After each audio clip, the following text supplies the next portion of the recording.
الحمد للہ والصلاة والسلام علی رسول اللہ اما بعد باب قول اللہ تعالی وَلَقَدْ آتَيْنَا لُقْمَانَ الْحِكْمَةَ إِلَىٰ قَوْلِهِ عَظِيمٌ وَلَا تُصَعِّرْ الْإِعْرَاضُ بِالْوَجْهِ۔ یہ باب ہے اللہ تعالیٰ کے فرمان کے بارے میں، اور یقیناً ہم نے لقمان کو حکمت دی، یہاں تک کہ عظیم کا کلمہ اللہ تعالیٰ نے بولا۔ وَلَا تُصَعِّرْ کا معنی ہوتا ہے اپنا چہرہ نہ چڑھاؤ، چہرہ نہ پھیرو۔ امام بخاری کہتے ہیں کہ ہمیں بیان کیا ابو الولید نے، وہ کہتے ہیں ہمیں بیان کیا شعبہ نے، وہ اعمش سے، وہ ابراہیم سے، وہ علقمہ سے، وہ عبداللہ رضی اللہ عنہ سے۔ لما نزلت، جس وقت اتری، الذین آمنوا ولم یلبسوا ایمانہم بظلم، وہ لوگ جو ایمان لائے اور اپنے ایمان کو ظلم کے ساتھ خلط ملط نہیں کیا۔ قال اصحاب النبی صلی اللہ علیہ وسلم، اللہ کے نبی صلی اللہ علیہ وسلم کے صحابہ نے کہا، اینا لم یلبس ایمانہ بظلم، ہم میں سے کون ہے جس نے اپنے ایمان کو ظلم کے ساتھ ملایا نہیں۔ فنزلت، پس یہ آیت اتر آئی، لا تشرک باللہ، تو اللہ کے ساتھ شریک نہ بنانا، ان الشرک لظلم عظیم، یقیناً شرک بہت بڑا ظلم ہے۔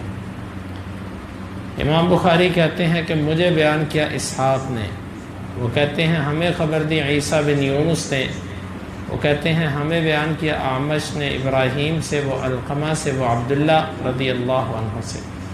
وہ کہتے ہیں کہ لما نزلت الذین آمنوا ولم یلبسوا ایمانہم بظلم، جب یہ آیت اتری، شق ذلک علی المسلمین، مسلمانوں پر بڑی مشقت ہوئی اس سے۔ فقالوا یا رسول اللہ صلی اللہ علیہ وسلم اینا لا یظلم نفسہ، ہم میں سے کون ہے جو اپنے اوپر ظلم نہیں کرتا۔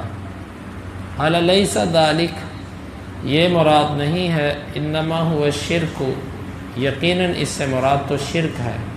الم تسمعوا ما قال لقمان لابنہ، کیا تم نے سنا نہیں کہ لقمان نے اپنے بیٹے کو کیا کہا تھا؟ وہو یعظہ، جب وہ اسے واعظ کر رہا تھا، یا بنی لا تشرک باللہ ان الشرک لظلم عظیم، میرے بچے اللہ کے ساتھ شرک نہ کرنا، بے شک شرک بہت بڑا ظلم ہے۔ امام بخاری ان باب کو یہاں پر تو اس غرض سے لائے ہیں کہ لقمان کے بارے میں بھی کچھ باتیں کریں، کیونکہ کتاب ہے کتاب احادیث الانبیاء، نبیوں کی باتوں کے بارے میں، گویا کہ امام بخاری کا میلان اس طرف ہے کہ لقمان بھی نبی تھے، اللہ اعلم۔ ویسے لقمان کے بارے میں اہل علم کا اختلاف ہے، کچھ کہتے ہیں کہ یہ نبی تھے اور کچھ کہتے ہیں کہ نبی نہیں تھے، دانا انسان تھے، اللہ تعالیٰ نے ان کا قرآن میں ذکر کیا، واللہ عالم بالصواب۔ غالباً امام بخاری کا یہاں پر اس کو لے کر آنا اس موقف کی طرف اشارہ کرتا ہے کہ امام بخاری سمجھتے تھے کہ لقمان نبی ہے۔ دوسری بات، قرآن مجید کے اندر اللہ تعالیٰ نے لقمان کے بارے میں فرمایا کہ ہم نے لقمان کو حکمت دی تھی۔ حکمت سے مراد دانائی، سمجھ، جس کو ہم سیانہ پن کہتے ہیں، اللہ نے ان کو یہ دے رکھا تھا، اور ان کی حکمت یہ تھی کہ ایسی بات کرتے تھے کہ جو بات بڑی ہی زبردست موقع کی مناسبت سے اور بڑے اچھے انداز سے ہوتی، یہ حکمت ہوتی ہے۔ حکمت کہتے ہیں اس بات کو جو بات صحیح ہو، موقع کی مناسبت سے کی جائے اور سامعین کے مطابق کی جائے، یہ حکمت ہوتی ہے۔ اللہ کہتے ہیں ہم نے یہ فن لقمان کو دیا تھا۔ اور آگے لقمان کی نصیحتیں جب ذکر کی تو اس میں سے ایک یہ تھا ولا تصعر۔ ولا تصعر کا معنی امام بخاری نے یوں کیا، الاعراض بالوجہ، کسی سے اپنا چہرہ پھیرنا ایسے۔ تو لقمان نے اپنے بیٹے کو کہا تھا بیٹا تکبر کرتے ہوئے کسی سے منہ ایسے نہ کرنا۔ کیوں؟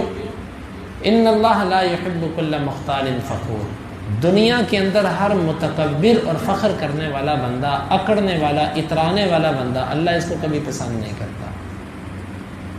لیکن جس کو اللہ پسند نہیں کرتا اس کو لوگ بھی پسند نہیں کرتے، اور سب سے سخت ترین عذاب اس بندے کو ہوگا جو بڑے بولنے والا، تکبر کرنے والا۔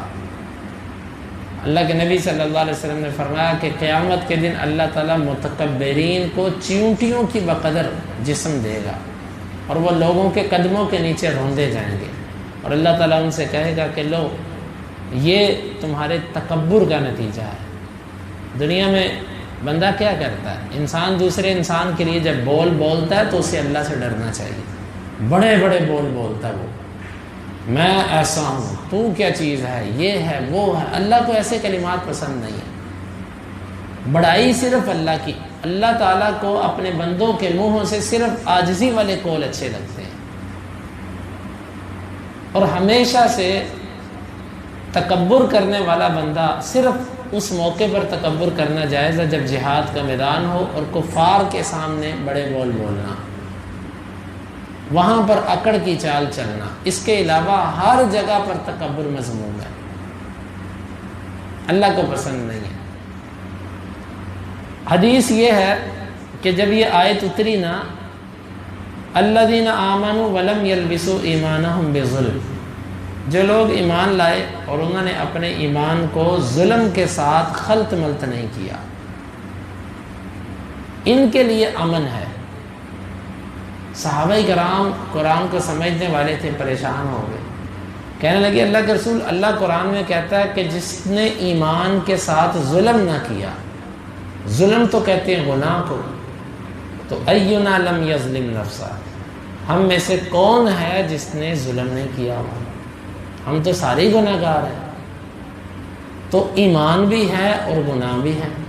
اللہ کہتا ہے جس نے ایمان کے ساتھ گناہوں کو نہ ملایا اس کو امن ملے گا، باقیوں کو امن نہیں ملے گا۔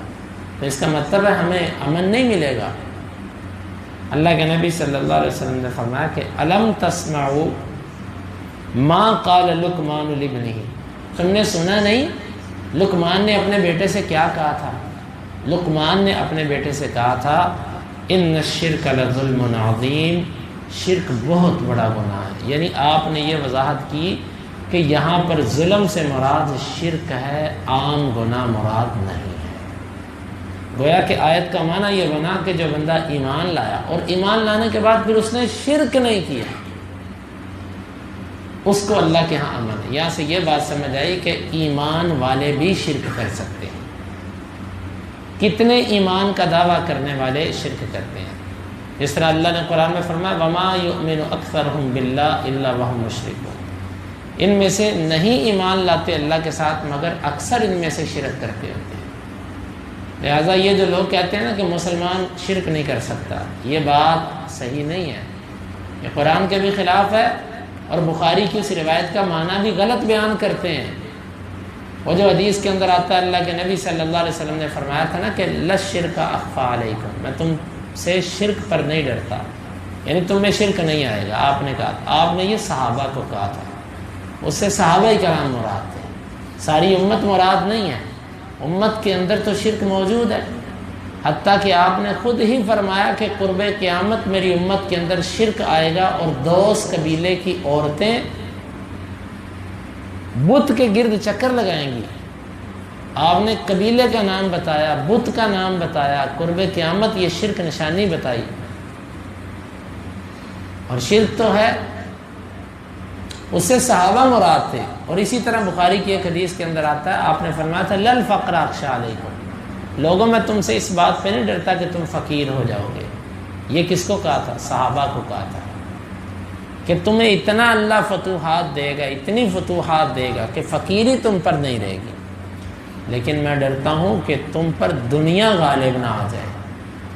اب جس طرح وہاں پر کہا نا میں شرک سے نہیں ڈرتا، یہاں پر کہا میں فقیری سے نہیں ڈرتا۔ اب امت میں فقیر ہیں کہ نہیں ہیں؟ کتنے مانگنے والے ہیں؟ تو حدیث میں تو یہ ہے کہ میں فقیری سے ڈرتا ہی نہیں تم پر، تمہیں فقیری آنی نہیں، یہ صحابہ کو کہا تھا۔ اسی طرح میں شرک سے نہیں ڈرتا، یہ صحابہ کو کہا تھا۔ جو شرک کرے گا وہ شرک ہوگا اس سے۔ اب دیکھیں کتنے لوگ لا الہ الا اللہ پڑھتے ہیں لیکن ساتھ کہتے ہیں یا علی مدد، یا رسول اللہ مدد، یا غوث عبد القادر جیلانی مدد، شہباز کرے پرواز سے جانے راز دلا دے۔ ایک بزرگ ایک وقت میں کئی جگہوں پر پایا جاتا ہے۔ بزرگ وہ ہوتے ہیں جن کو اللہ نے دلوں پر اختیار دیا ہوتا ہے۔ نگاہ مرد مومن سے بدل جاتی ہیں تقدیر۔ کیا یہ سارے امت کے اندر شرکیہ قائد نہیں ہے؟ مزارات کی طرف اہتمام کرتے ہوئے جانا، پیدل جانا، وہاں پر تبرکات اور وہاں پر نظر و نیاز اور یہ سب معاملات، کیا یہ اللہ کے ساتھ شرک نہیں ہے؟ کیا یہ صرف میرے اللہ کا حق نہیں تھا؟ یہ تو میرے نبی صلی اللہ علیہ وسلم نے بھی کبھی اپنے نام پر نہیں لیا تھا۔ تو پھر آج ان لوگوں کے نام پر ان کو بزرگ کہہ کر یہ سب کچھ کیا جانا اللہ کے ساتھ بغاوت نہیں ہے، کھلی بغاوت ہے۔ تو اس لیے یہاں پر شرک سے مراد، ظلم سے مراد شرک ہے، یعنی اللہ تعالیٰ نے فرمایا کہ جس نے ایمان کے بعد شرک نہ کیا اللہ اس کو امن دے گا۔ تو پہلی تو بات یہ سمجھ آئی کہ مسلمان بھی شرک کر سکتا ہے۔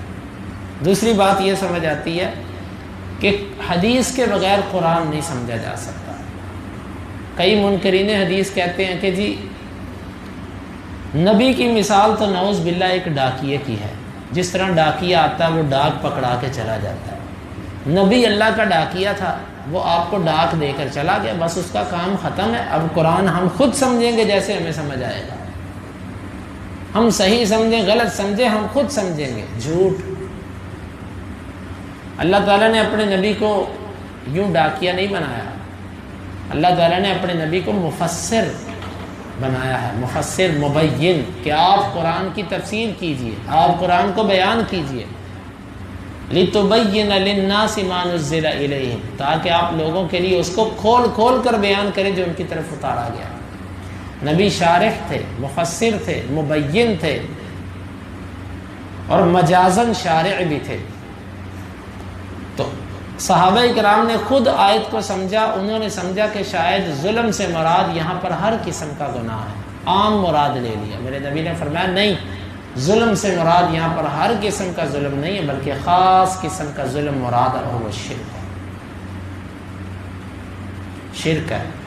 تو سمجھ آئی کہ جب تک حدیث نہ ملائی جائے، صحابہ بھی قرآن نہیں سمجھ سکتے جو عربی تھے، جو نبی کے شاگرد تھے، جو بہترین لوگ تھے اس امت کے، تو ہمیں حدیث کے بغیر قرآن کیسے سمجھ آ سکتا ہے؟ نہیں آ سکتا۔ تیسری بات یہ سمجھ آئی، شرک ظلم ہے اور شرک کرنے والا ظالم ہوتا ہے، شرک کرنے والا ظالم ہوتا ہے۔ اللہ تعالیٰ نے قرآن میں فرمایا حدیث کے اندر آتا کہ اتقوا الظلم فإن الظلم ظلمات یوم القیامہ، تم ظلم سے بچو، جو ظلم ہے یہ قیامت کے دن اندھیروں کا باعث بنے گا۔ ظالم آدمی کے لیے اندھیرے ہوں گے قیامت کے دن، تو گویا کہ شرک کرنے والے کے لیے قیامت کے دن اندھیرے ہیں۔ تو یہ مناسبت اس کی یہ بنتی ہے کہ اللہ کے نبی صلی اللہ علیہ وسلم نے لقمان حکیم کے قول سے اپنے صحابہ کو ظلم کی وضاحت کی، کہ لقمان نے اپنے بیٹے کو جو کہا تھا نا ظلم نہ کرنا، اس سے مراد تھا شرک نہ کرنا۔ شرک بہت بڑا ظلم ہے۔ یہ ہے امام بخاری رحمۃ اللہ علیہ کی مراد۔ اللہ رب العالمین سے دعا ہے اللہ تعالی ہمیں ان احادیث کو سمجھنے کی اور ان کے تقاضوں کو پورا کرنے کی توفیق عطا فرمائے۔ اور اس سے یہ بات بھی سمجھ آتی ہے کہ صحابہ کس قدر اپنے ایمان کے لیے فکر مند تھے اور کس قدر قرآن سمجھنے کی کوشش کرتے تھے۔ دیکھیں آج ہم قرآن پڑھتے ہیں، ہمیں تو کبھی ایسی فکر نہیں لاحق ہوئی جیسی صحابہ کو ہوئی تھی۔ صحابہ کیسے لوگ تھے کہ ان کو صحابی ہو کر بھی فکر تھی۔ ہم صحابہ کے دور والے بھی نہیں ہیں، بعد والے پتہ نہیں کن فتنوں میں پھنسے ہوئے ہم لوگ، اس کے باوجود ہمیں وہ فکر نہیں جو صحابہ کو تھی۔ تو یہاں سے صحابہ کے ایمان کی فضیلت بھی معلوم ہوتی ہے۔ اللہ تعالیٰ عمل کی توفیق عطا فرمائے۔ اللہم انفعنا بما علمتنا وعلمنا ما ينفعنا وزدنا علما وآخر دعوانا ان الحمد للہ رب العالمین۔ حدیث نمبر 3428 اور 29۔